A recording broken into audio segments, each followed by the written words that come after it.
আসসালামু আলাইকুম ওয়া রাহমাতুল্লাহি ওয়া বারাকাতুহু। প্রিয় দ্বীনি ভাই বোন, রবিউল আউয়াল মাস চলতেছে। বিশেষ করে এই রবিউল আউয়াল মাসে যে সমস্ত মা বোনেরা তিনটি ইস্তিগফার বেশি বেশি পাঠ করবে, আল্লাহ পাক রব্বুল আলামিন তাদের জীবনে তাদের হায়াতের মধ্যে বারাকা দান করবেন। আল্লাহু আকবার। সেজন্য প্রত্যেক নারী এবং প্রত্যেক মাদেরকে বলবো, যে সমস্ত মা বোনেরা যেখান থেকে আমাদের এই ভিডিওটি ক্লিক করেছেন, সকল মা বোনদেরকে বলবো, তিনটি ইস্তিগফার রবিউল আউয়াল মাসে যদি বেশি বেশি পাঠ করতে পারেন, আল্লাহ পাক রব্বুল আলামিন জীবনের সকল প্রকার বিপদ আপদ দূর করে দিবেন, জীবনের মধ্যে আল্লাহ তাআলা শান্তি দিবেন, জীবনের সকল প্রকার অভাব অনটন দূর করে দিবেন। স্বামী কথা শুনে না, রবিউল আউয়াল মাসকে কেন্দ্র করে তিনটি ইস্তিগফার বেশি বেশি পাঠ করেন। আল্লাহ পাক রব্বুল আলামিন আপনার স্বামী যদি কথা না শুনে, স্বামীকে আপনার কথা মতো যেন চলে সেরকম ব্যবস্থা করে দিবেন। আপনার ছেলে মেয়ে যদি কথা না শুনে, তিনটি ইস্তিগফার পাঠ করে আল্লাহর কাছে দোয়া করেন, আল্লাহ পাক রব্বুল আলামিন আপনার সন্তান যেন আপনার কথা মতো উঠে বসে, আপনার কথা মতো যেন চলে সেরকম ব্যবস্থা করে দিবেন। ঘরের মধ্যে খুবই অভাব, রবিউল আউয়াল মাসকে কেন্দ্র করে তিনটি ইস্তিগফার বাসা বাড়িতে বসে বসে পাঠ করেন, আল্লাহ পাক রব্বুল আলামিন অভাব দূর করে দিয়ে রিজিকের মধ্যে আল্লাহ বারাকা দান করবে। এজন্য রবিউল আউয়াল মাস চলতেছে, সকল ভাইদেরকে বলবো, সকল বোনদেরকে বলবো, আমলে সাজান, জিন্দেগিটাকে আমলে পরিবর্তন করেন, আমলে কনভার্ট করেন। দেখবেন জীবনটা কত বরকতপূর্ণ হতে পারে, জীবনটা কত সুন্দর হতে পারে, আপনি কোনোদিন ভাবতেও পারবেন না, কোনোদিন আপনি ভাবতেও পারবেন না। এজন্য আপনাদেরকে বলছি, বিশেষ করে মা বোনদেরকে বলবো, বাসা বাড়িতে থাকেন, ঘরের মধ্যে বসে বসে রবিউল আউয়াল মাসকে কেন্দ্র করে বেশি বেশি আমল করেন, জীবনটাকে রব্বুল আলামিন সাজিয়ে গুছিয়ে দিবেন। আপনি কোনোদিন ভাবতেও পারবেন না, কোনোদিন চিন্তাও করতে পারবেন না। এজন্য এই মাস রবিউল আউয়াল মাস আল্লাহর রাসূলের জন্মের মাস। এই মাস কোনো সাধারণ কোনো মাস নয়। এই মাসকে গুরুত্ব দিতে হবে, এই মাসে আমল করে জীবনটাকে গুছিয়ে আনতে হবে, এই মাসে আমল করে আল্লাহ পাক রব্বুল আলামিনকে দেখাইতে হবে, এই মাসে আমল করে রাসূলকে দেখাইতে হবে, এই মাসে আমল করে জীবনের সকল গুনাহগুলো মাফ করে নিতে হবে। এজন্য প্রিয় মা বোনদেরকে বলবো, রাবিয়া মুসরির মতো যদি হতে চান, ফাতেমা রাদিয়াল্লাহু তাআলা আনহার মতো যদি হতে চান, ভিডিওটি দেখার চেষ্টা করুন। আর হ্যাঁ, এই যে ভিডিওটি আপনার সামনে গেছে না, এটি সাধারণ কোনো ভিডিও মনে করবেন না, এটি কোরআন হাদিসের ভিডিও। আপনি যদি পারেন ভিডিওটি শেয়ার করে দিবেন। আপনি যেভাবে শিখবেন, অন্যান্য ভাইয়েরা, অন্যান্য বোনেরা যেন কথাগুলো শুনতে পারে, আমলগুলো শিখতে পারে। রব্বে কাবার কসম, আল্লাহর পয়গম্বরের হাদিস স্পষ্ট প্রমাণ করেন, বাল্লিগু আন্নি ওয়ালাউ আয়া। তোমরা যদি ধর্মের কথা, ইসলামের কথা একটুও জানো, সেটা তোমরা মানুষের কাছে পৌঁছে দাও। তোমরা যদি মানুষের কাছে পৌঁছে দিতে পারো, তোমরা মরে যাওয়ার পরে তোমাদের কবরের ভেতরে আল্লাহ পাক রব্বুল আলামিন সদকা জারিয়া হিসাবে কবরের ভেতরে নেকি দিতে থাকবে। সুবহানাল্লাহ। এজন্য ভিডিওটি শেয়ার করে দিবেন যত বেশি পারেন। আর হ্যাঁ, একটা লাইক করে ফেলুন সওয়াবের আশায়, কমেন্ট করুন। আপনার একটা লাইকের কারণে, একটা কমেন্টের কারণে কিন্তু ভিডিওটির রিচ বেড়ে যাবে, আপনি কবরের ভেতরে গেলে নেকি পাবেন। আর যদি আমাদের চ্যানেলের নিয়মিত ভিডিওগুলো পেতে চান, আপনাকে বলছি এখনই চ্যানেলটি সাবস্ক্রাইব করে অল নোটিফিকেশন অন করে ফেলুন। যেইখানে যাবেন, যেই প্রান্তে থাকেন, যে পৃথিবীতে থাকেন, আপনার মোবাইল নোটিফিকেশন চলে যাবে। আপনি আপনার মতো করে বসে, আপনি আপনার সময় মতো করে ভিডিও দেখে নিতে পারবেন। বিভিন্ন আমল, বিভিন্ন দোয়া, বিভিন্ন মাসাইল আপনি শিখে নিতে পারবেন। এজন্য আপনাকে বলছি, ভিডিওটি দেখার চেষ্টা করবেন, আর চ্যানেলটি এখনই সাবস্ক্রাইব করে নোটিফিকেশন অন করে দেন। আমরা আলোচনা শেষে সবাই মিলে দোয়া করব। আমাদের ভাই বোন, আত্মীয় স্বজন যারা অসুস্থ, তাদের জন্য দোয়া করব। আমাদের অনেকেই মা বাবা অসুস্থ, মা বাবার জন্য দোয়া করব। আমাদের আপনজনগুলো অসুস্থ, তাদের জন্য দোয়া করব। আমরা নিজেরাই অসুস্থ, দোয়া করব। আমরা ঘরের মধ্যে অভাবের মধ্যে পড়ে আছি, দোয়া করব। ব্যবসা বাণিজ্যের মধ্যে লস চলতেছে, দোয়া করব। এভাবে প্রত্যেক ভাই বোন যদি আমরা শেষ পর্যন্ত ভিডিওটি দেখি, আর যদি সবাই মিলে দোয়া করতে পারি, একজনের দোয়া যদি আল্লাহর কাছে কবুল হয়ে যায়, গ্রহণযোগ্যতা পেয়ে যায়, বাকি সকলের দোয়া আল্লাহ কবুল করে নিবেন, বাকি সকলকে আল্লাহ পছন্দ করে নিবেন। সুবহানাল্লাহ।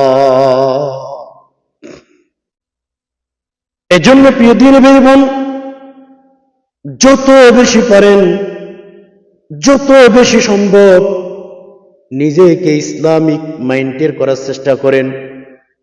কারণ কত মানুষ, কত বুদ্ধিজীবী, কত শিক্ষিত, কত শিক্ষিকা এত শিক্ষিত হয়ে গেছে, ইসলামের সাথে সম্পর্ক ছিল না, বরঞ্চ দুনিয়ার মধ্যে আল্লাহ তাদেরকে ধ্বংস করে দিয়েছে। তো তাদের জীবন এবং যৌবন সব কিছু আল্লাহ পাক রব্বুল আলামিন ধ্বংস করে দিয়েছেন। মৃত্যুবরণ করার সময় বেঈমান হয়ে দুনিয়া থেকে বিদায় হয়ে গেছে। তো যাই হোক প্রিয় দিনী ভাই বোন, রবিউল আউয়াল মাস দু জাহানের বাদশার জন্মের মাস, আল্লাহর পয়গম্বরের জন্মের মাস। এই মাসে আমল করেন, আমল করেন, রবকে দেখান, আসমানের মালিককে দেখান, ইয়া আল্লাহ রবিউল আউয়াল মাসকে কেন্দ্র করে আমি বেশি আমল করেছি, আল্লাহ আপনি আমার উপর রাজি হইয়া যান। সুবহানাল্লাহ। প্রিয় দিনী ভাই বোন, এই যে রবিউল আউয়াল মাস, আপনাদেরকে তিনটে ইস্তিগফারের কথা বলবো, হয়তো অনেকে জানেন, আবার অনেকে জানেন না। এই ইস্তিগফারের এত এত এত ফজিলত আপনাদেরকে মুখে বলে বোঝানো যাবে না, লিখেও বোঝানো যাবে না। তবে আমল করেন, নিজের চোখে ফলাফল দেখেন। আমি এতটুকু বলতে পারি, আমল করেন আর নিজের এই চোখ দিয়ে ফলাফল দেখেন, এতটুকু আপনাকে বলতে পারি, আর কোনো কথা বলতে পারি না। আপনাকে এতটুকু বলতে পারি, মুখে বোঝানো সম্ভব না ইস্তিগফারের কত ফজিলত। বাসা বাড়িতে কাজ করেন, মা বোনদেরকে বলবো বাসা বাড়িতে কাজ করেন, ফাতেমা রাদিয়াল্লাহু তাআলা আনহাকে অনুসরণ করেন, আর রাবিয়া বসরিকে অনুসরণ করেন। এরা তো বাসা বাড়িতে কাজ করতেন। ফাতেমা রাদিয়াল্লাহু তাআলা আনহার জীবনী পড়েন, বাড়ির সকল কাজ নিজেই করে ফেলতেন। রাবিয়া বসরির জীবনী পড়েন, ওনারাও কিন্তু বাসা বাড়িতে কাজ করতেন, মানুষের বাসা বাড়িতে কাজ করে টাকা নিতেন। রাবিয়া বসরি এভাবে নিজের জীবনটাকে কাটাইতেন। লেকিন এত এত আমল করতেন, হাতে কাজ করতেন, এই জবানটা কিন্তু সব সময় বেশি বেশি আমল আর ইস্তিগফার জিকিরের মধ্যে মশগুল রাখতেন। যার কারণে রাবিয়া বসরি মরে গেছে অনেক দিন ধরে। আল্লাহু আকবার। এই যে রাবিয়া বসরির খবরটা এখনো পর্যন্ত ইউটিউবের জমিনে এখনো আছে, মানুষ দেখতে যায়। রাবিয়া বসরির কবর থেকে কিন্তু এত এত এত বেশি খুশবু ওঠে, পৃথিবীর প্রত্যেকটা কান্ট্রি থেকে ওই রাবিয়া বসরির কবর দেখার জন্য যায়। এজন্য মেরে দোস্ত, রাবিয়া বসরির জীবনটা এত সুন্দর কেন করেছেন, কিভাবে করেছেন? জীবনে যত কিছু করেন এই জবানটাকে হেফাজত করেন। আমি ইস্তিগফার নিয়ে কথা বলছিলাম, একটা ঘটনা আছে, ঘটনাটি বলার পরে আমি আপনাদেরকে ইস্তিগফার গুলো শিখিয়ে দেব, স্ক্রিনে উচ্চারণ দিয়ে দেব, শব্দে শব্দে শিখে নিতে পারবেন। আর কোনো কারো কাছে যেতে হবে না। সহি শুদ্ধ করে কিভাবে পড়তে হয় ভিডিওটি শেষ পর্যন্ত দেখলে আপনি কিন্তু তিনটি ইস্তিগফার সহি শুদ্ধ করে শিখতে পারবেন। মরবেন রব্বে কাবার কসম, আল্লাহ জান্নাত দিবে। একটা ঘটনা মনে পড়ে গেছে, একটু শেয়ার করি। হ্যাঁ, হয়তো বলে যেতে পারি। ইমাম আহমদ ইবনে হাম্বল ইস্তিগফার পাঠ করলে 1 নাম্বার আপনি আল্লাহর কাছে যা চাইবেন আল্লাহ আপনাকে তাই দিবেন। ইস্তিগফার পাঠ করলে আল্লাহর কাছে যা চাইবেন আল্লাহ তাই দিবেন। এটা হাদিসের কথা বা কোরআনের কথা। কোরআনে আসমানের মালিক স্পষ্ট বলেছে, ফাকুলতু আস্তাগফিরু রাব্বাকুম ইন্নাহু কানা গফফারা। তোমরা বেশি বেশি ইস্তিগফার পাঠ করো, বেশি বেশি যদি ইস্তেগফার পাঠ করতে পারো, তোমাদের জীবনের সকল গুনাহ মাফ করে দেব। আর আল্লাহ মাফ করার অর্থ এটাই, আল্লাহর কাছে যা চাইবেন আল্লাহ তাই দিবে। যা চাইবেন মুস্তাজাবুদ দাওয়া হয়ে যায়। হাদিসে এসেছে, মানুষ ইস্তেগফার পাঠ করতে করতে করতে করতে করতে ওই ব্যক্তিটা মুস্তাজাবুদ দাওয়া হয়ে যায়। সুবহানাল্লাহ। মুস্তাজাবুদ দাওয়া ছিলেন, মুস্তাজাবুদ দাওয়ার অর্থ এটাই, ওই ব্যক্তি আল্লাহর কাছে হাত তুলে দোয়া করলে আল্লাহ ওই হাত কখনো খালি হাতে ফিরিয়ে দিবেন না। এরকম মুস্তাজাবুদ দাওয়া হয়ে যাবে যদি ইস্তেগফার পাঠ করতে পারেন। মানে আপনি হাত তুলে দোয়া করতে দেরি, আল্লাহ আপনাকে দিতে দেরি করবেন না। একটা ঘটনা যেটা মনে পড়ে গেছে, চমৎকার একটা ঘটনা এসেছে কিতাব ইমাম আহমদ ইবনে হাম্বলের। ইস্তেগফার পাঠ করলে যা চাইবেন তাই দিবেন। একটা ঘটনা শুনে। ইমাম আহমদ ইবনে হাম্বল বড় একজন ইমাম, এই জামানার প্রসিদ্ধ একজন ইমাম। বলে কেমন ইমাম জানেন? আল্লাহু আকবার। ওই ইমাম আহমদ ইবনে হাম্বলের সাথে দেখা করার জন্য বিভিন্ন কান্ট্রি থেকে, বিভিন্ন দেশ থেকে মানুষ আইসা ইমাম আহমদ ইবনে হাম্বলকে হাদিয়া দিতেন ইমাম আহমদ ইবনে হাম্বলের সাথে দেখা করতে। কথাটা বুঝতেছেন? ইমাম আহমদ ইবনে হাম্বল এত বড় একজন ইমাম, এত বড় একজন আল্লাহওয়ালা, বিভিন্ন দেশ থেকে সেই জামানায় বিভিন্ন দেশ থেকে হেঁটে হেঁটে আইসা ইমাম আহমদ ইবনে হাম্বলের সাথে দেখা করতে আসতেন। লক্ষ লক্ষ টাকা খরচ করে, দেশের পর দেশ সফর করে হেঁটে হেঁটে। কারণ হচ্ছে সেই জামানার মধ্যে কোনো বিমান ছিল না। হাই এত কষ্ট করে আইসা ইমাম আহমদ ইবনে হাম্বলের সাথে দেখা করার জন্য মানুষ আইসা কিন্তু সিরিয়াল ধরে দাঁড়িয়ে থাকতেন। এত বড় একজন ইমামের ঘটনা আপনাদেরকে শোনাইতেছি। ইমাম আহমদ ইবনে হাম্বল বলেন, আমি এক জায়গা দিয়ে সফর করেছিলাম, যেতে যেতে যেতে হঠাৎ করে রাত হয়ে গেল। শীতের মৌসুম, শীত পড়তেছে, কোথায় রাত যাপন করব? ইমাম আহমদ ইবনে হাম্বল বলেন, ইস্তেগফার পাঠ করার জন্য আপনাদেরকে এই ঘটনাটা বলছি। মেরে দোস্ত, ইমাম আহমদ ইবনে হাম্বল বলেন, আমি সফর করে এক জায়গার মধ্যে গেলাম। ওই জায়গার মধ্যে যাইতে দেরি হয়, ঠান্ডার মৌসুম, রাত হয়ে গেছে। আমি ভাবছিলাম কোথায় রাত কাটাবো, এই কথা চিন্তা করে ইমাম আহমদ ইবনে হাম্বল রহমতুল্লাহি আলাইহি প্রথমে একটা মসজিদে থাকার জন্য গেলেন।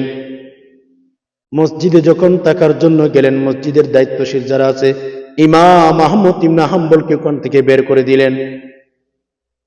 আমাদের সমাজ কিছু মানুষ আছে থাকতে দেয় না আর কি, সহজে ভয় করে। ইমাম আহমদ ইবনে হাম্বল বলেন, আমি একটা মসজিদে ঘর লইলাম, একটু রেস্ট করবো, রাতটা কাটাবো। কিন্তু না, মসজিদের দায়িত্বশীলরা আমাকে বের করে দিয়েছেন। আমি কিছু দূরে হেঁটে গেলাম, একটা রুটির দোকান, রুটি তৈরি করে। মানে আগের যুগে তো এই বর্তমান যুগে রুটি তৈরি করার স্টাইলও কিন্তু ভিন্ন হয়ে গেছে। যুগ যতই আধুনিক হচ্ছে, মানুষগুলো ততই বেয়াদব হচ্ছে, রাইট? আধুনিকতার সই আমরা কত কিছু পেয়েছি, কিন্তু সেই জামানার মধ্যে ওই চুলার উপরে রুটি তৈরি করত, সকালে বিক্রি করার জন্য, রাতে রুটি তৈরি করত। ইমাম আহমদ ইবনে হাম্বল বলেন, আমি এখন রাত কাটানোর জন্য কোনো জায়গা পাচ্ছি না, ওই রুটির দোকানের কাছে গেলাম। ইমাম আহমদ ইবনে হাম্বল বলেন, আমি যখন রুটির দোকানের কাছে গেলাম, বললাম, ভাই শুনেন, প্লিজ একটা কাজ করেন, আমি মুসাফির মানুষ,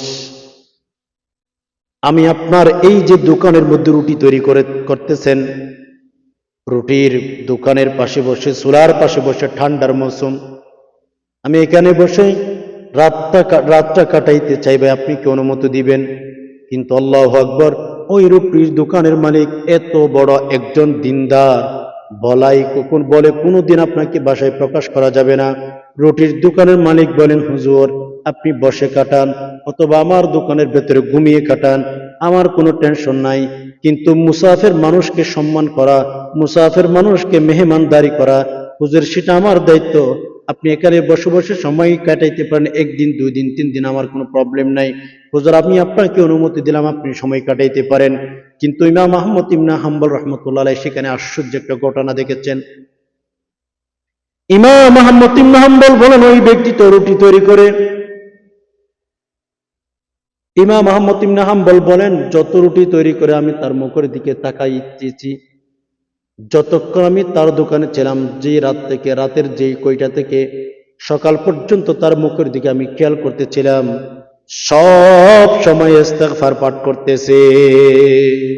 রুটির দোকানের মালিক, কি আশ্চর্য না! ইমাম আহমদ ইবনে হাম্বল এত বড় একজন আল্লাহওয়ালা, এত বড় একজন দিনদার, উনি বলেন, ইমাম আহমদ ইবনে হাম্বল বলেন, রুটির দোকানের ইস্তেগফার পাঠ করা দেইখা আমিও তার কাছে ফিল হয়ে গেলাম, আমিও তার কাছে ফিল হয়ে গেলাম। জিজ্ঞেস করলাম, ভাই শুনেন, আপনি আমাকে একটু একটা কথা বলেন, আপনি এত বেশি ইস্তেগফার পাঠ করেন, কারণটা কি আমাকে একটু বলেন।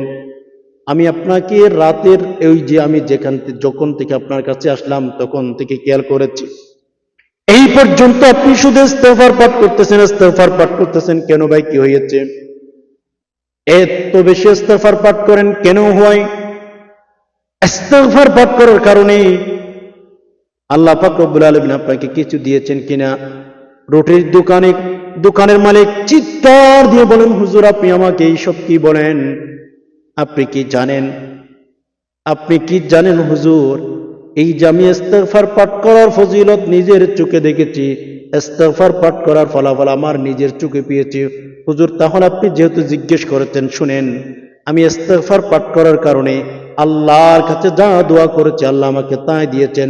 হুজুর তবে একটা দোয়া আল্লাহর কাছে অনেক দিন ধরে করতেছি, কিন্তু আল্লাহ পাক রব্বুল আলামিন ওই দোয়াটা কিন্তু এখনো কবুল করেন নাই, ওই আশাটা এখনো পর্যন্ত পূরণ করেন নাই। হুজুর শুনেন, আমি আল্লাহর কাছে যা চাই, ইস্তেগফার পাঠ করার কারণে রব্বুল আলামিনের কাছে যত কিছুর জন্য দোয়া করে ফেলি, হুজুর আমার প্রত্যেকটা দোয়া আল্লাহ কবুল করেন, কিন্তু একটা আমল আল্লাহ এখনো পর্যন্ত কবুল করেন নাই।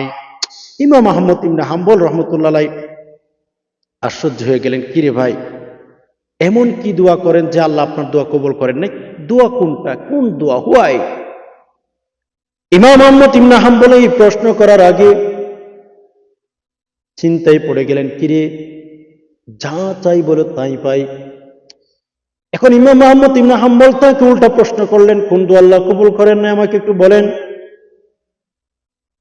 ইমাম আহমদ ইবনে হাম্বলকে বলেন, হুজুর তাহলে শুনেন, আমি ইস্তেগফার পাঠ করে আল্লাহর কাছে যা দোয়া করেছি পেয়ে গেছি, একটা আমল, একটা দোয়া কোনো কবুল হচ্ছে না। কোনটা?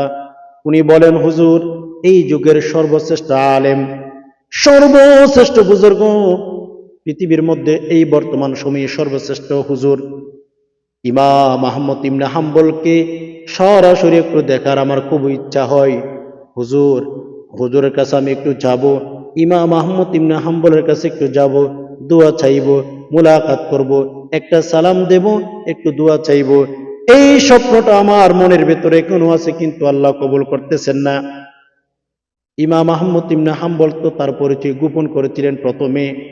ইমাম আহমদ ইবনে হাম্বল বললেন, নিজে নিজে মনে মনে ভাবছিলেন, এখন যেহেতু তার কাছে এসে গেলাম, এই ব্যক্তি এত বেশি ইস্তেগফার পাঠ করে, তার কাছ থেকে নিজের পরিচয়টা কেমনে গোপনে রাখি, এটা কোনোদিন হতে পারে না। ইমাম আহমদ ইবনে হাম্বল তাকে বুকে টেনে নিলেন। বুকে টেনে নিয়ে ইমাম আহমদ ইবনে হাম্বল তাকে 2 গালে 2টা চুমু দিলেন আর বললেন, ভাই আপনার আমল কবুল হয়ে গেছে, আপনার ইস্তেগফার কবুল হয়ে গেছে, আপনার মনের আশা পূরণ হয়ে গেছে। ইমাম আহমদ ইবনে হাম্বল, আমি নিজেই আল্লাহ পাক রব্বুল আলামিন আপনার দোকানে নিয়ে এসেছে। সুবহানাল্লাহ। ফাকুলতু আস্তাগফিরু রাব্বাকুম ইন্নাহু কানা গফফারা। সুবহানাল্লাহ। ইমাম আহমদ ইবনে হাম্বল বলেন, আমি নিজেকে আর গোপন রাখতে পারি নাই এই ব্যক্তির কাছে, নিজেকে ধরা দিয়ে ফেললাম, নিজে ওই ব্যক্তির কাছে ধরা দিয়ে ফেললাম। ইমাম আহমদ ইবনে হাম্বল বলেন, হে জগতের মানুষ তোমরা শুনো, বেশি বেশি ইস্তিগফার পাঠ করো। বেশি বেশি ইস্তিগফার পাঠ করার কারণে তোমাদের দোয়া আল্লাহ কবুল করে নিবেন, তোমাদেরকে আল্লাহ মুস্তাজাবুদ দাওয়া বানিয়ে দিবেন। সুবহানাল্লাহ। প্রিয় দিনী ভাই বোন, আপনারা তো সবাই জানেন, হ্যাঁ, আমাদের রাসূলুল্লাহ সাল্লাল্লাহু আলাইহি ওয়াসাল্লাম দু জাহানের বাদশা, এমন একজন নবী আমরা পেয়েছি, যে নবী, যে নবীর উম্মত হওয়ার জন্য আমি আমার রসুলের, আমার রসুল, আপনার রসুল, সারা জাহানের রসুল, ওনার যেহেতু জন্মের মাস, আপনাকে একটু ঘটনা না বললে না হয়, ঠিক না? ইমাম, বড় বড় যে সমস্ত ইমাম ছিল আমাদের নবী আলাইহিস সালাতু ওয়াস সালামের জামানার আগে, অনেক বড় বড় নবী রসুল ছিলেন, ইমামগণ ছিলেন, হ্যাঁ। বিভিন্ন পয়গম্বর, বিভিন্ন নবী রসুল পর্যন্ত আল্লাহর কাছে দোয়া করতেন, ইয়া রব, আপনি আমাদেরকে আখিরি জামানার মধ্যে পাঠান, আমি নবী হতে চাই না, নবী হিসাবে যেতে চাই না, ইয়া আল্লাহ, আখিরি জামানার নবীর উম্মত হিসাবে যাব। সুবহানাল্লাহ। চিন্তা করে দেখেন আমাদের নবীজির কত মূল্য হতে পারে, কত দাম হতে পারে, কত সম্মান হতে পারে, যে আল্লাহর কাছে দোয়া করছেন যে আল্লাহ রব্বুল আলামিন, আপনি আমাকে আখিরি জামানার নবীর উম্মত হিসাবে দুনিয়ার মধ্যে পাঠান। আল্লাহ, আমি নবী হিসাবে দুনিয়াতে যেতে চাই না, আখিরি জামানার উম্মত হিসাবে আমাকে দুনিয়ার মধ্যে পাঠান। একজন পয়গম্বরের নাম আপনাকে বলতে পারি, জলিলুল কদর একজন পয়গম্বর মূসা আলাইহিস সালাম আল্লাহর কাছে দোয়া করতেছিলেন, ইয়া আল্লাহ, আমাকে আখিরি জামানার মধ্যেই পাঠান, আখিরি জামানার নবী হিসাবে দুনিয়ার মধ্যে পাঠান, ইয়া আল্লাহ, আখিরি জামানার নবীর উম্মত হিসাবে আমি দুনিয়াতে যেতে চাই। একবার চিন্তা করেন, কত বড় একজন জলিলুল কদর মূসা, উনি আল্লাহর কাছে দোয়া করতেছেন, ইয়া রব্বুল আলামিন, আমাকে দুনিয়ার মধ্যে পাঠান, নবী হিসাবে নয়, আখিরি জামানার উম্মত হিসাবে আমি দুনিয়ার মধ্যে যেতে চাই। কিন্তু আল্লাহ বললেন, মূসা, না না, এটা কোনোদিন হতে পারে না, আমার বন্ধু আসবে, আখিরি জামানার নবী আসবে অনেক দিন পরে, তোমার জামানা অনেক আগে, এটা কোনোদিন সম্ভব হতে পারে না। আল্লাহু আকবার। এজন্য ভাই বোন, আমাদের নবীজির এত ফজিলত, মূসা আলাইহিস সালাতু ওয়াস সালামের মতো একজন জলিলুল কদর পয়গম্বর পর্যন্ত আল্লাহ সুবহানাহু ওয়া তাআলার কাছে দোয়া করেই দিয়েছেন যে আল্লাহ, আমাকে নবী হিসাবে নয়, উম্মত হিসাবে দুনিয়ার মধ্যে পাঠান। তাহলে বুঝতেই পেরেছেন আমাদের নবীজির ফজিলত, বা আমাদের নবীজির গুরুত্ব, বা আমাদের নবীজির কতটুকু সম্মান হতে পারে। আমাদের নবীজির কত বেশি সম্মান হতে পারে। এজন্য ভাই বোন, আমাদের নবীজির জন্মের মাস, এই মাসে কতজন কত ধরনের বেদাতের সাথে জড়িত হয়ে গেছে, রাইট? কতজন কত বেদাতের সাথে জড়িত হয়ে গেছে। আপনি আমি অন্তত বেদাত থেকে দূরে থাকি, ইস্তিগফার পাঠ করুন। বিশেষ করে মা বোনদেরকে বলবো, বাসা বাড়িতে কাজ করেন, কোনো টেনশন নাই, করেন কাজ। এই জবানও তার কোনো কাজ করে না, ঠিক না? এই জবান দিয়ে তো কোনো কাজ করেন না, করেন না, করেন না। বেশি বেশি ইস্তিগফার পাঠ করেন, বাসা বাড়িতে কাজ করেন। এই জবানটা তো সবসময় ফাঁকা। আপনি কি জানেন, এই জবান দিয়ে যত তাসবিহ পাঠ করবেন, যত কিছু করবেন না কেন, এই জবান কোনোদিন ক্লান্ত হবে না। আল্লাহ পাক রব্বুল আলামিন এমন একটা জবান, এমন একটা মুখ আমাদেরকে দিয়েছেন, এই জবান কোনোদিন ক্লান্ত হয় না। যত বেশি পারেন তত বেশি আমল করেন, জীবনটাকে সাজিয়ে গুছিয়ে আনার চেষ্টা করেন, দেখবেন আল্লাহ পাক রব্বুল আলামিন আপনার জীবনে কত বেশি বরকত দেয়, আপনার নিজের চোখেই দেখবেন। সুবহানাল্লাহ। যত বেশি পারেন, আমাদের ইসলাম ধর্মের মধ্যে যত বেশি যারা ইস্তিগফারকে নিজের জীবনে রাখতে পারে, আল্লাহ তাআলা তাদের জীবনে, তাদের হায়াতে, তাদের আমলে, তাদের ইলমে তত বেশি বারাকা দেন। এটা হাদিসের কথা। তো চলুন প্রিয় দিনী ভাই বোন, কোন তিনটি ইস্তিগফার আপনি পাঠ করবেন? অনেক লম্বা হয়ে গেছে কথা, একটু বুঝিয়ে বলতে গেলে অনেক কিছু বলতে হয় ভাই বোন। তো যেটা আপনাদেরকে বলতে চেয়েছিলাম, 1 নাম্বার ইস্তিগফার, আস্তাগফিরুল্লাহ, আস্তাগফিরুল্লাহ,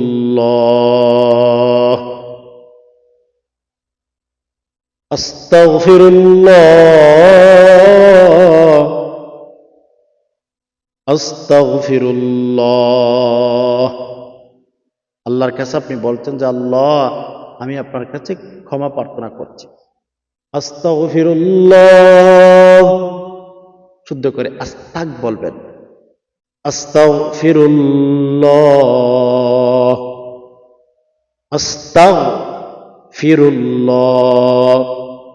আস্তাগফিরুল্লাহ, আস্তাগফিরুল্লাহ, আস্তাগফিরুল্লাহ। রাস্তাঘাটে হাঁটতেছেন, বাড়িতে বসে আছেন, গাড়িতে বসে আছেন, অফিস আদালতে আছেন, নো টেনশন, আল্লাহর কাছে বলেন, দেখান আস্তাগফিরুল্লাহ। মা বোন বাসা বাড়িতে কাজ করেন, পিরিয়ড অবস্থায় আমল করেন। হাই মেরে দোস্ত, ইস্তেগফার আমলটা আল্লাহ এত সহজ করে দিয়েছেন। আল্লাহর কাছে এই ইস্তেগফার পাঠ করতে আপনার কোনো সময়ের প্রয়োজন নাই, পুজোর প্রয়োজন নাই, যে কোনো সময় পাঠ করতে পারেন। রব্বুল আলামিন আপনার জীবনটাকে সুন্দরময় করে দিবেন। রব্বুল আলামিন আপনার জীবনটাকে সাজিয়ে গুছিয়ে দিবেন। কোনোদিন আপনার চিন্তা পর্যন্ত আসবে না। ইস্তেগফার পাঠ করলে আরেকটা কি জিনিস বলেছিলাম, রিজিক। সংকীর্ণ যে কোনো অবস্থাকে আপনার জন্য আল্লাহ তাআলা প্রশস্ত করে দিবেন। মানে রিজিক অল্প, আপনার রিজিক খুবই অল্প, আমি মানলাম আপনার রিজিক খুবই অল্প, কিন্তু ইস্তেগফার পাঠ করেন, চাকরি চলে গেছে, সংকীর্ণ হয়ে গেছে রিজিক, যেখানে যাচ্ছেন সেখানে অশান্তি পাচ্ছেন। আল্লাহ তাআলা বলেন, তোমরা যদি বেশি বেশি ইস্তেগফার পাঠ করো, তোমাদের সংকীর্ণটাকে আমি প্রশস্ত করে দেব। আমাদের জীবনে কত সংকীর্ণতা আসে, আমাদের রিজিকের অভাব আসে, আমাদের খাবারের অভাব আসে, আমাদের চাকরি চলে যায়, আমাদের ব্যবসা বাণিজ্যের মধ্যে লস। মোট কথা, যত বেশি ইস্তেগফার পাঠ করতে পারেন, রব্বুল আলামিন আপনার সংকীর্ণতা যেটা আছে ওইটাকে আল্লাহ তাআলা প্রশস্ত করে দিবেন।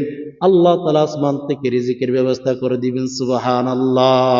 ফাকুলতু আস্তাগফিরু রাব্বাকুম ইন্নাহু কানা গফফারা। এজন্য অফিসে বসে বসে বলেন আস্তাগফিরুল্লাহ, রাস্তায় হাঁটতেছেন বলেন, ঘুমের ঘরে বসে আছেন বলেন আস্তাগফিরুল্লাহ, আস্তাগফিরুল্লাহ, আস্তাগফিরুল্লাহ, আস্তাগফিরুল্লাহ, আস্তাগফিরুল্লাহ। বেশি বেশি পাঠ করেন, দেখবেন রব্বে কাবার কসম, আল্লাহ আসমান থেকে গায়েবী সাহায্য পাঠিয়ে দিয়েছে যে কোনো সমস্যার জন্য। ইস্তেগফার একটা এমন জিনিস, আল্লাহু আকবার। ইস্তেগফারের মাধ্যমে আল্লাহ তাআলার কাছে যত কাছে যেতে পারেন, অন্য কোনো আমল দিয়ে তেমন একটা যাওয়া সম্ভব। বেশি বেশি পাঠ। সন্তান হচ্ছে না, আল্লাহর ওয়াদা আছে, হে জগতের মানুষ শোনো, তোমরা ইস্তেগফার পাঠ করো, তোমাদেরকে সন্তান আমি আল্লাহ দিয়ে দেব, তোমাদেরকে সন্তান আমি আল্লাহ ব্যবস্থা করে দেব। সুবহানাল্লাহ। যত বেশি পারেন ইস্তেগফার পাঠ করেন, রব্বুল আলামিন আপনাকে আমাকে সন্তান দিবেন, টাকার প্রয়োজন হলে টাকা দিবেন, গাড়ির প্রয়োজন হলে গাড়ি দিবেন, এক কথায় যা যা প্রয়োজন আল্লাহ আমাদেরকে দিয়ে দিবেন। এজন্য বেশি বেশি ইস্তেগফার পাঠ করেন। আস্তাগফিরুল্লাহ, আস্তাগফিরুল্লাহ, আস্তাগফিরুল্লাহ, আস্তাগফিরুল্লাহ, আস্তাগফিরুল্লাহ, আস্তাগফিরুল্লাহ। দ্বিতীয় নম্বরে আমি ছোট্ট ছোট্ট সহিহ হাদিস থেকে যে ইস্তেগফারগুলোর কথা এসেছে সেগুলো আপনাদেরকে বলছি, শুদ্ধ করে। আস্তাগফিরুল্লাহাল্লাযী লা ইলাহা ইল্লা হুয়াল হাইয়ুল কাইয়্যুম ওয়া আতুবু ইলাইহি। আস্তাগফিরুল্লাহ আল্লাযী লা ইলাহা ইল্লা হুয়াল হাইয়ুল কাইয়্যুম ওয়া আতুবু ইলাইহি আস্তাগফিরুল্লাহ আল্লাযী লা ইলাহা ইল্লা হুয়াল হাইয়ুল কাইয়্যুম ওয়া আতুবু ইলাইহি আস্তাগফিরুল্লাহ আল্লাযী লা ইলাহা ইল্লা হুয়াল হাইয়ুল কাইয়্যুম ওয়া আতুবু ইলাইহি আস্তাগফিরুল্লাহ আল্লাযী লা ইলাহা ইল্লা হুয়াল হাইয়ুল কাইয়্যুম ওয়া আতুবু ইলাইহি শুদ্ধ করে আস্তাগফিরুল্লাহাল্লাযী লা ইলাহা ইল্লা হুয়াল হাইয়ুল কাইয়্যুম ওয়া আতুবু ইলাইহি আস্তাগফিরুল্লাহাল্লাযী লা ইলাহা ইল্লা হুয়াল হাইয়ুল কাইয়্যুম ওয়া আতুবু ইলাইহি এটি পাঠ করুন। মানে আল্লাহ তাআলার কাছে এক কথায় ক্ষমা চাওয়া, যিনি চিরঞ্জীব, যিনি ছাড়া আর কোনো ইলাহ নাই। আমি ওই আল্লাহর কাছে ক্ষমা চাচ্ছি যিনি চিরঞ্জীব, মানে ওই আল্লাহর প্রশংসা করে আল্লাহর কাছে মাপ চাচ্ছে। রবিউল আউয়াল মাস কত গুরুত্বপূর্ণ মাস। এই মাসের মধ্যে আল্লাহকে খুশি করতে না পারলে হাই তো জাহানের বাদশাহ মুহাম্মদুর রাসূলুল্লাহ সাল্লাল্লাহু আলাইহি সাল্লাম এই মাসে জন্মগ্রহণ করেছেন। আমাদের উচিত এই মাসে বেশি বেশি আমলে সাজানো, আল্লাহকে দেখান ইয়া রাব্বুল আলামিন আপনার পয়গম্বর এই মাসে জন্মগ্রহণ করেছেন বিদায় আমি আমলের তাপমাত্রা একটু বাড়িয়ে দিলাম। আমলের যে একটা কেন্দ্র রয়েছে, আমলের যে একটা বিষয়বস্তু রয়েছে আল্লাহ সেটা আমি বাড়িয়ে দিলাম। আল্লাহ গুরুত্বপূর্ণ মাসে আল্লাহ আপনি আমাকে মাফ করে দিন, আল্লাহ আপনি আমার জীবনের যৌবনের গুনাহ মাফ করে দিন। রাসূলুল্লাহ সাল্লাল্লাহু আলাইহি সাল্লামকে ভালোবাসেন, রাসূলের প্রতি বেশি বেশি দুরূদ পাঠ করেন আর বেশি বেশি ইস্তিগফার পাঠ করেন। বিশেষ করে মা বোনেরা বাসা বাড়িতে কাজ করেন, যেখানে থাকেন যেখানে যাবেন নো টেনশন, বেশি বেশি ইস্তিগফার পাঠ করে নিজের জীবনটা, নিজের জিহ্বাটা তরুতাজা রাখেন। দেখবেন শয়তান পর্যন্ত আপনাকে ধোঁকা দিতে পারবে না, শয়তান আপনার কাছেও আসতে পারবে না। এমনকি হাদিসে পাওয়া যায় যারা বেশি বেশি ইস্তিগফার পাঠ করে তাদেরকে আল্লাহ তাআলার কাছে তাদের ক্ষেত্রে বলেন, আপনি যদি বেশি বেশি ইস্তিগফার পাঠ করেন, আমি যদি বেশি বেশি ইস্তিগফার পাঠ করি, কিতাবে পাওয়া যায়, আল্লাহু আকবার, কিতাবের ভেতর পাওয়া যায় যেই ব্যক্তি ইস্তিগফার পাঠ করে অর্থাৎ জাহান্নাম, ইস্তিগফার পাঠ করার অর্থ আল্লাহর কাছে মাফ চাওয়া, ক্ষমা চাওয়া, মানে জাহান্নাম থেকে মুক্তি চাওয়া এক কথায়। আল্লাহ তাআলাকে বলতেছেন ইয়া আল্লাহ আমাকে মাফ করেন, অর্থাৎ আপনি জাহান্নাম থেকে মুক্তি চান। কিতাবে এসেছে যারা জাহান্নাম থেকে মুক্তি চায় অর্থাৎ ইস্তিগফার পাঠ করে আল্লাহর কাছে মাফ চাই, জাহান্নাম পর্যন্ত আল্লাহকে বলেন ইয়া রব, ইয়া রাব্বুল আলামিন, আল্লাহ গো আপনি শুনেন। জাহান্নাম আল্লাহকে বলেন আল্লাহ গো এই ব্যক্তি তো আমার কাছ থেকে বেশি মুক্তি চাই, পানা চাই, আল্লাহ এই ব্যক্তিকে আমি চাই না, আল্লাহ এই ব্যক্তিকে আপনি মাফ করে দিন, এই ব্যক্তিকে আল্লাহ আপনি জাহান্নাম থেকে মুক্তি দেন, আল্লাহ আমরাও এই ব্যক্তিকে চাই না। সুবহানাল্লাহ। মানে আল্লাহর কাছে জাহান্নাম নিজে প্রার্থনা করেন যে আল্লাহ ওই ব্যক্তি এত বেশি ইস্তিগফার পাঠ করতেছে, আল্লাহ আপনি তাকে আমাকে দিবেন না, তাকে এখান থেকে মুক্তি দিয়ে ফেলেন। সুবহানাল্লাহি ওয়া বিহামদিহি। আল্লাহ তাআলার কাছে ফেরেশতারা জাহান্নাম বলেন যে আল্লাহ আমি ওই ব্যক্তিকে চাই না, ওই ব্যক্তিকে এখান থেকে মুক্তি দিয়েন, ওই ব্যক্তিকে জাহান্নামে দিয়েন না, তাকে জান্নাতে দিয়ে ফেলেন। সুবহানাল্লাহ। জাহান্নাম নিজে আপনাকে চাইবে না। প্রিয় দ্বীনী ভাই বোন, তৃতীয় নম্বর আরেকটা ইস্তেগফার আমরা পাঠ করতে পারি, যেটার নাম সাইয়্যিদুল ইস্তেগফার। আপনারা চাইলে এসকে লক্ষ্য করে আমার সাথে সাথে পাঠ করেন। আল্লাহুম্মা আনতা রব্বি লা ইলাহা ইল্লা আনতা খলাকতানি ওয়া আনা আবদুকা ওয়া আনা আলা আহদিকা ওয়া ওয়া'দিকা মাস্তাতা'তু আউযু বিকা মিন শাররি মা সানা'তু আবু'ু লাকা বিনি'মাতিকা আলাইয়া ওয়া আবু'ু বিযামবি ফাগফির লি فإنه لا يغفر الذنوب إلا أنت اللهم أنت ربي لا إله إلا أنت خلقتني وأنا عبدك وأنا على عهدك ووعدك ما استطعت أعوذ بك من شر ما صنعت أبوء لك بنعمتك علي وأبوء بذنبي فاغفر لي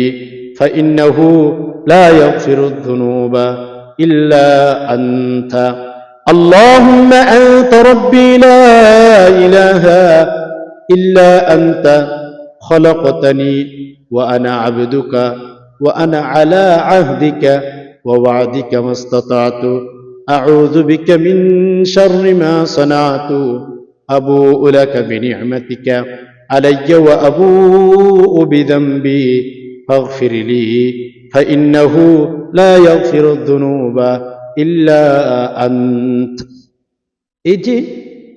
এই ইস্তেগফারটি পাঠ করবেন। সাইয়্যিদুল ইস্তেগফার সকালে একবার পাঠ করবেন, বিকালে একবার পাঠ করবেন। প্রিয় দিনী ভাই বোন, অনেকে বলতে পারেন এই ইস্তেগফারগুলো কতবার করে পাঠ করবেন? চাইলে 10 বার, চাইলে 100 বার, তবে বুজুর্গানে দিন 1000 বার করে পাঠ করার জন্য বলেছেন। যে কোনো ইস্তেগফার 1000 করে পাঠ করার চেষ্টা করবেন। যদি পারেন, যদি বেশি ব্যস্ত থাকেন 10 বার করে পাঠ করেন, ইনশাআল্লাহ মরণের পরে শান্তি পাবেন। মা বোনদেরকে বলছি বাসা বাড়িতে বেশি বেশি ইস্তেগফার পাঠ করেন, ইনশাআল্লাহ ঘরের ভেতর শান্তি পাবেন, কবরে ইনশাআল্লাহ শান্তি পাবেন, আল্লাহর কাছ থেকে জান্নাত নিতে পারবেন। তো যাই হোক, আর কথা বেশি বাড়াচ্ছেন, আজকে এই পর্যন্ত থাকুক। আমরা একটু দোয়া করি, সবাই কমেন্ট বক্সের মধ্যে আমিন লিখবেন। আল্লাহ, আমরা যারা কথাগুলো শুনছি, ধর্মের কথাগুলো, ইসলামের কথাগুলো, আল্লাহ রবিউল আউয়াল মাস চলতেছে, আল্লাহ আপনি আমাদেরকে বেশি বেশি আমল করার তৌফিক দান করুন। আল্লাহ আপনি আমাদের মনের প্রত্যেক আশা পূরণ করে দিন। ইয়া রব্বুল আলামিন, আমাদের মনের ভেতরে কি কি আশা আছে আপনি ভালো জানেন, আল্লাহ প্রত্যেকের আশা পূরণ করে দিন। ইয়া রব্বুল আলামিন, আমরা অনেকে অভাব আছে, আল্লাহ আপনি আমাদের অভাব দূর করে দিন। আল্লাহ আমরা অনেকে সমস্যার মধ্যে আছি, আল্লাহ সমস্যা দূর করে দিন। ইয়া রব্বুল আলামিন, ইয়া আরহামার রাহিমিন, ইয়া আরহামার রাহিমিন, ইয়া গফফার, ইয়া করিম, ইয়া সত্তার, ইয়া আরহামার রাহিমিন। ইয়া আল্লাহ, আমরা অনেকেই আল্লাহ ঋণগ্রস্ত, ঋণগুলো পরিশোধ করার মতো ব্যবস্থা করে দিন। আল্লাহ আপনি আমাদের প্রত্যেকের সমস্যাগুলো সমাধান করে দিন। ইয়া আল্লাহ, আমরা অনেক সুস্থতার হায়াত দান করুন। ইয়া আল্লাহ, আমাদের অনেক ভাই বোনদের বিয়ে শাদী হত্যার বিয়ে শাদীর ব্যবস্থা করে দিন। ইয়া রব্বুল আলামিন, আমাদের অনেক মা বাবা আছেন, আল্লাহ অনেক আত্মীয় স্বজন অসুস্থ, আল্লাহ তাদেরকে সুস্থতার হায়াত দান করুন।